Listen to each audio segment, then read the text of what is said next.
Üdvillő módon mindenkinek! Itt van az ősz, itt van újra, megint a nyakunkon a tél. Nem tudom, hogy ti megtapasztaltátok-e már, vagy nem, de én már megtapasztaltam, hogy bizony már nem lehet egyik napról a másikra élni a eltárolt villanyunkkal, ugyanis most már azt is kell nézni, hogy oké, hogy mondjuk leszippantjuk a falat egyik nap, vagy mit tudom én, de következő nap azt vissza is kéne majd tölteni, és bizony volt egy pár olyan napunk is, amikor hát azt már így éreztem, hogy hát van baj. Ugyanis semmi fejlesztés nem történt tavaly óta, ugyanúgy működünk, nincs is ezzel semmi baj, viszont a villanyigényünk az ugyanolyan, vagy még nagyobb gyakorlatilag, úgyhogy nem ártana kontrollálni ezt az egész mindenséget, hogy körülbelül mennyi van még pontosan. Nyilván egyébként feszültségből nagyjából meg lehet ezt már tanulni, viszont én akarok fejleszteni majd akku oldalra is, a 24 voltos rendszerben is, ott viszont el fogom veszteni a fonalat, úgyhogy az első fejlesztési kör az az lesz, hogy kellene valami műszer, ami mutatja nekem azt, hogy pontosan hány százalékon van a fal, mennyit tudok kivenni belőle, adott fogyasztóval meddig fogja bírni a fal, stb. Mit tudom én, ilyen kis prognózisokat is tudjon felállítani, és hát az AliExpressen találtam is egy olyan kis eszközt, ami ezt nekem teljesítené. A Jungtech, de mutatom közelebb inkább. Tehát ő a Jungtech, hát mondanám én, hogy Junktech, de hát ez ennyire azért ne temessük már a dolgot egyből, még meg se néztük, hogy mi ez. De egyébként a KG140F EN típust rendeltem. Szóval mindjárt fogad bennünket egy ilyen szivacs. Azt mondja, hogy DC Voltage and Current Meter Coulometer KGF Series. Hát ez egy ilyen különleges motyó, sok mindent tud ez. Tud saját akut is mérni, másik akut is. Van benne wifi is elvileg. Tetszik ez nekem egyébként, így ahogy volt az a leírás ottan. Kaptunk egy ilyen certificate-et. Nem tudom, én nem ezt a nevet adtam neki, az biztos. Némi kis kábelek, hőmérők, stb.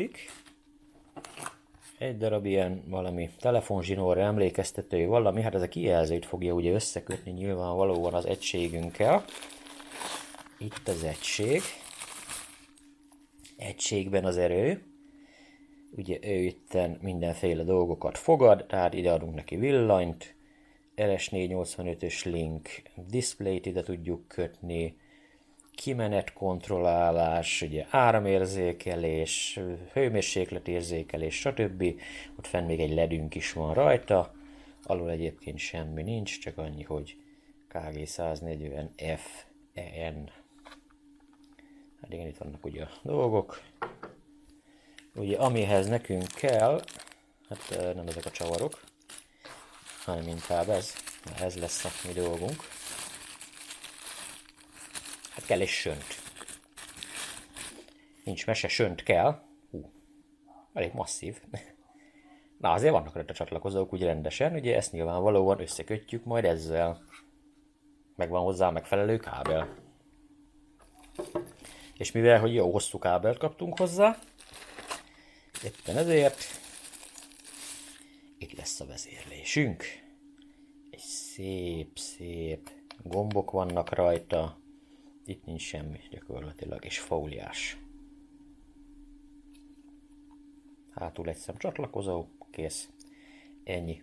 Be lehet vágni valami előlapba, szekrényajtóba, akármibe. Több nincs is.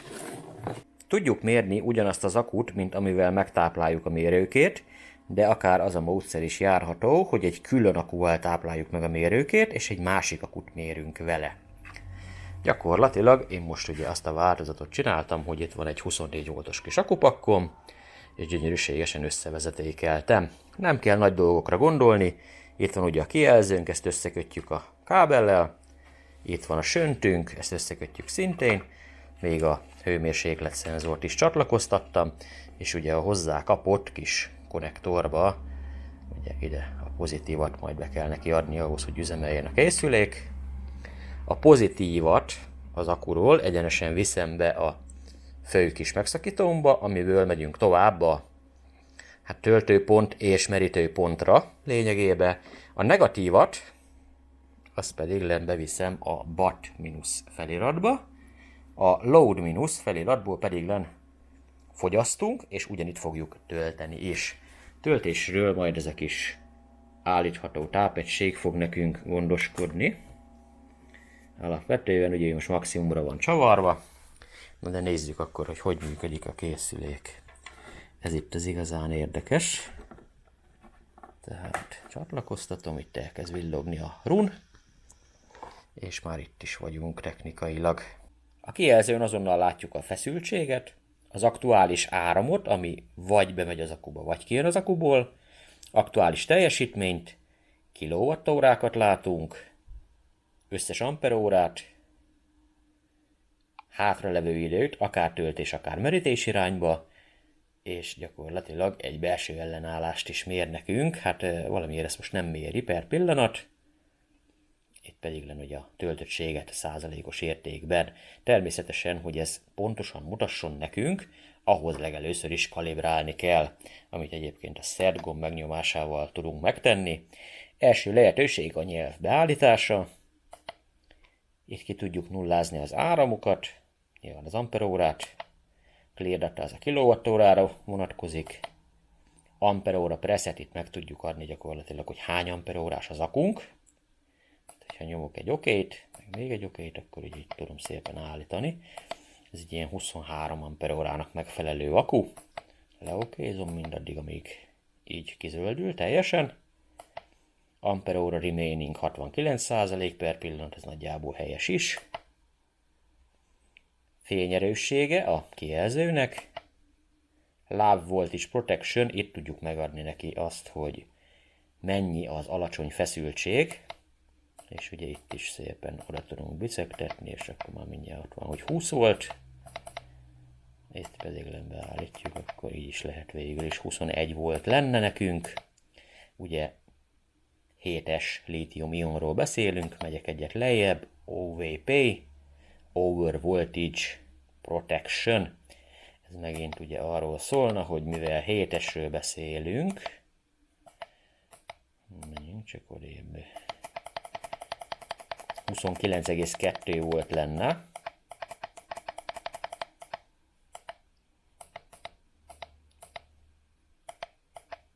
Így. Ezt már el is mentettük. Kicsit lejjebb görgetek, hogy jöjjön fel itt a dolog. Ugye most itt járunk az OCP-nél. Így gyakorlatilag overcharge, ez az amper lehet.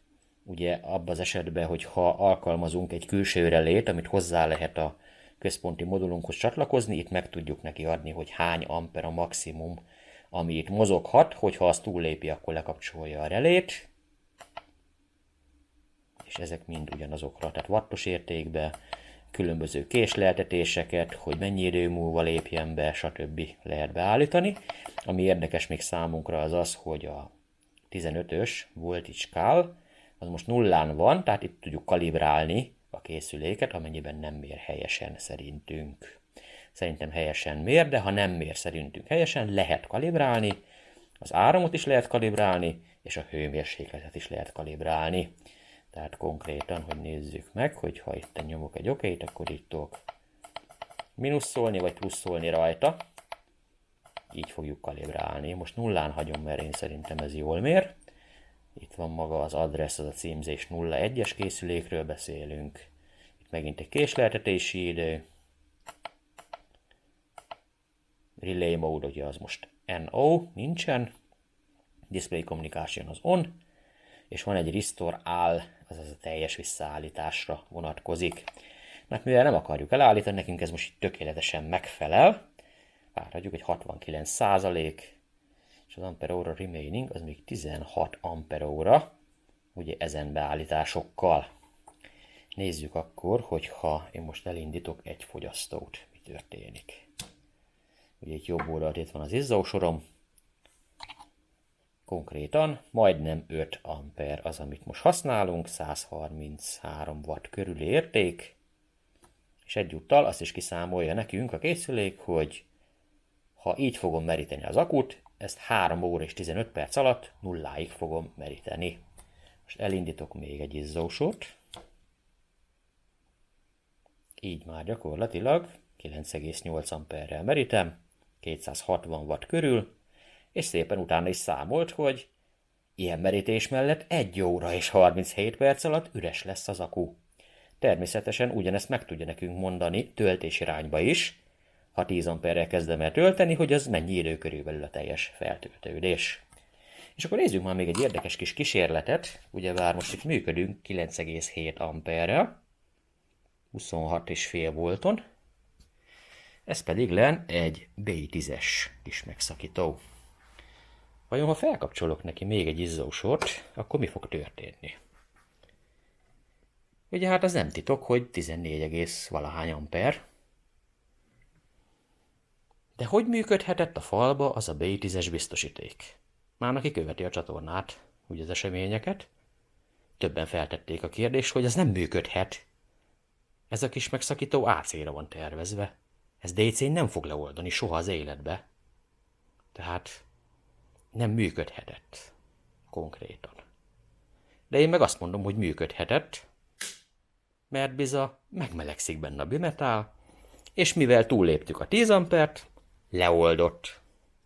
Ha most én egy fogyasztót lekapcsolok, és visszafelkapcsolom a kis megszakítómat, azt minden további nélkül ki fogja szolgálni, anélkül, hogy lemenjen. Na, alapvetően nem akarok én senkit se biztatni, hogy itt AC-s kis megszakítót használjon. Használjon mindenki DC-set természetesen, de hogyha ilyen nagyon sok modulból építkezik, és mindenhonnan csak ilyen pár ampereket akar kivenni, meg vissza beletenni is, abban az esetben egy 10 amperes kis megszakító igenis védelem tud lenni, hogyha ott a sokkal több amper akar beindulni, akár az akku fele, akár kifele. Ennyire egyszerű a dolog. Na, nagy feszültségen nem alkalmazható az tény, mert akkor évek maradnak fent.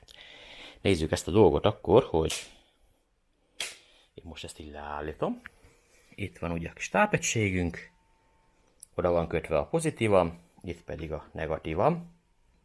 Tehát adok töltést a készüléknek.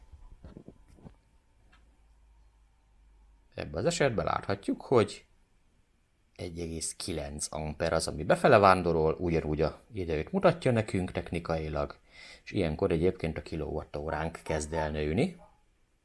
Tehát ez a számláló, az összamperóra az pedig nem nő sehova gyakorlatilag.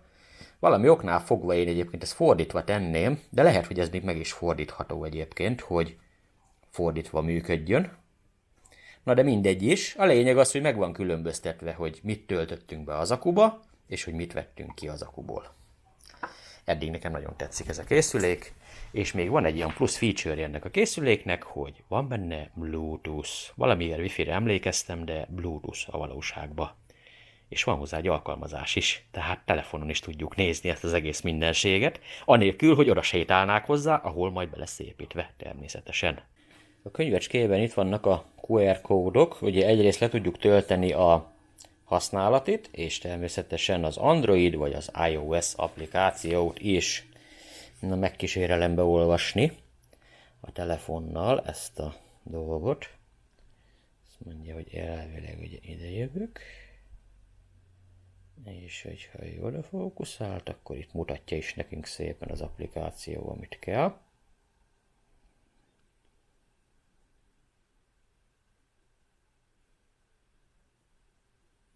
És azt mondja, hogy az alkalmazást frissíteni kell, de a böngészőmet akarja frissíteni minden áron, és a fájl kártékony lehet, hát avval maradunk. Én akkor is letöltöm, KGAPK, meg is nyitjuk, telepítjük.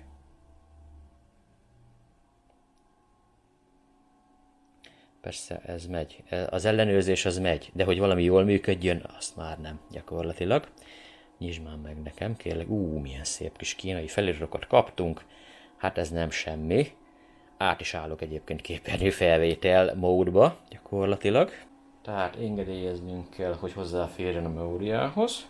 Engedélyezni kellett ugye a helyet is alapvetően.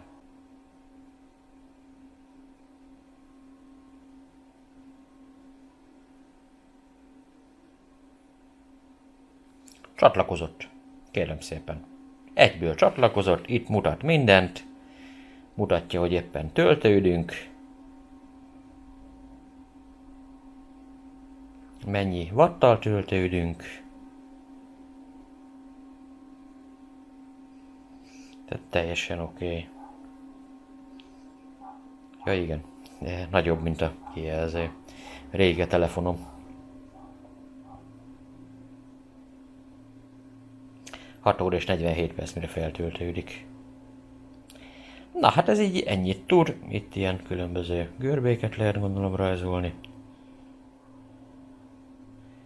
Azt kell, hogy mondjam, hogy ez az alkalmazás, ez amennyire jó. Szerintem annyira nem fogom használni. Viszont a kijelzőn keresztül tökéletesen működik. Tehát ez csak egy ilyen jó dolog, hogy van ez az alkalmazás, mert hogy mennyire menő már, hogy az ember látja, hogy mondjuk elindított egy autótöltést, és így gyönyörűségesen mutatja neki, akár itt, akár a telefonkijelzőjén, hogy ez biza 1,5 órán belül le fog merülni ez az akku, ha így fogod meríteni. Hát egy esti időpontban gyakorlatilag. Azt mondom, hogy most ez így teljesen oké. Megfelelő. Majd a beszerelésről majd azért készítek egy videót. Ha tetszett a videó, nyugodtan dobhatsz egy lájkot, és ha még nem tetted, akár fel is iratkozhatsz. Természetesen, ha az eszközt is meg szeretnéd vásárolni, a leírásban ott lesz a link. És azon a linken keresztül meg tudod vásárolni ugyanezt az eszközt is akár. Következő videóig is, na csá!